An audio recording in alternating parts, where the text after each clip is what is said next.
This past weekend, Peter and I were able to take some time off, and we took the opportunity to book a stay at this tiny farmhouse, a few hours away from the city. I thought I'd show you a tour of this super neat space that we stayed in for a few days, as well as some of the things I loved about this first experience of living in a tiny home.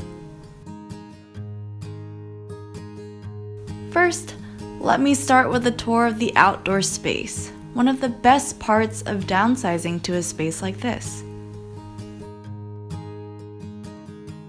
Though the footprint is relatively small, the ability to open up the double doors brings so much more. We loved that this tiny home had a porch where we could lounge on, and also plenty of space for the farm dogs, Charlie and Taco.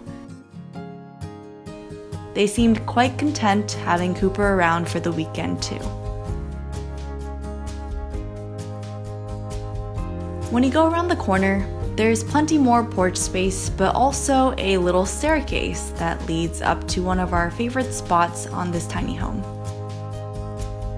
a rooftop deck.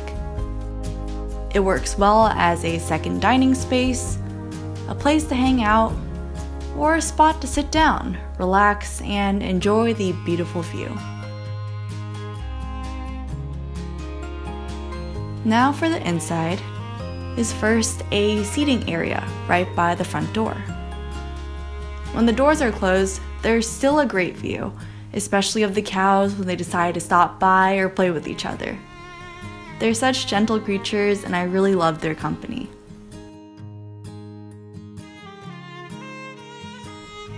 Across the seating area are a few cubbies for storage.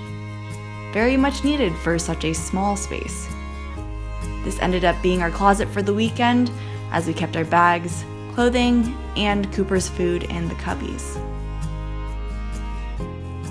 Above is also a hidden TV, covered with this handmade wood case that also functions as wall art. We found that we didn't use it much, with the lovely views though, that were just right outside. In the evenings, the seating area transforms into the bedroom as well.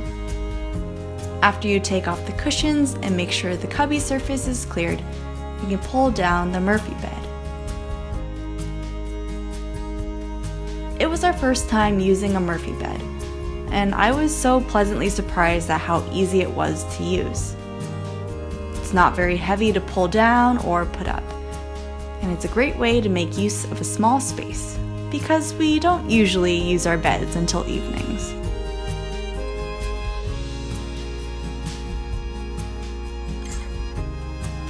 Next to the seating area is a small side table. It's perfect for storing a bit of decor, books, and essential items. I noticed that it's quite nice to have a wall-mounted table, as it creates additional storage space underneath. This tiny home came with a basket underneath this side table, which was a great storage solution for a few extra items. To the right is a counter-height table space for eating and working. It's also mounted to the wall, which allows for more legroom, but I can also appreciate the charging outlet on the tabletop, making it more accessible due to the small space. Having the large window right in front of the table makes working and eating meals quite pleasant. When eating breakfast, we loved watching the birds on the trees outside, and the window gives a sense that the outdoors is part of the space, making it feel much larger than it actually is. The opposite side of the tiny home has a kitchenette, which doesn't have a stove. If you're curious, I love planning rice cooker meals when we travel to hotels and small spaces without a kitchen. The rice cooker works great for simple one-pot meals, and I filmed 2 recipes on my Patreon community. You can find the link to join in the description box below for that video and more exclusive content.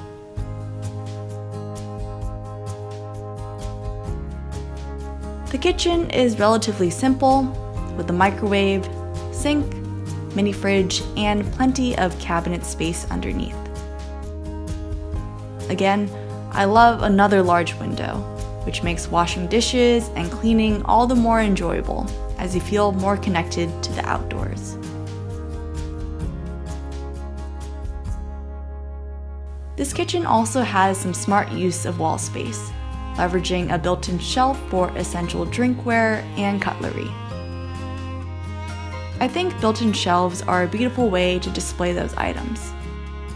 Also, I love the use of another basket on top of the microwave, which is perfect for storing clean dishes.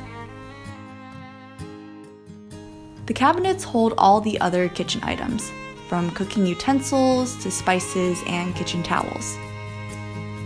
The mini fridge was the perfect size for a weekend stay as well. I was able to keep plenty of chopped veggies and food in there, which fed us for the 4 days that we stayed. Pre-chopping the vegetables and putting them into reusable silicone stasher bags helped with storage space as well. And one of the pluses of living on the farm is that we could feed our produce scraps to the animals. So fun. And last but not least is the full bathroom at the end of the home. It has a sliding door which helps with space, as it stays neatly tucked away by the table when not in use. Though the bathroom is small, it was very functional and perfect for us. The shower was an excellent size considering its small footprint, and it features some beautiful tile work. The sink was also relatively minimal, but I thought that leveraging space on the mirror was a lovely idea for storage. This mirror had a shelf where we put our essential items. So that's the end of this tiny farmhouse tour, which I hope you found fun if you've ever wondered what it's like to live in a tiny home.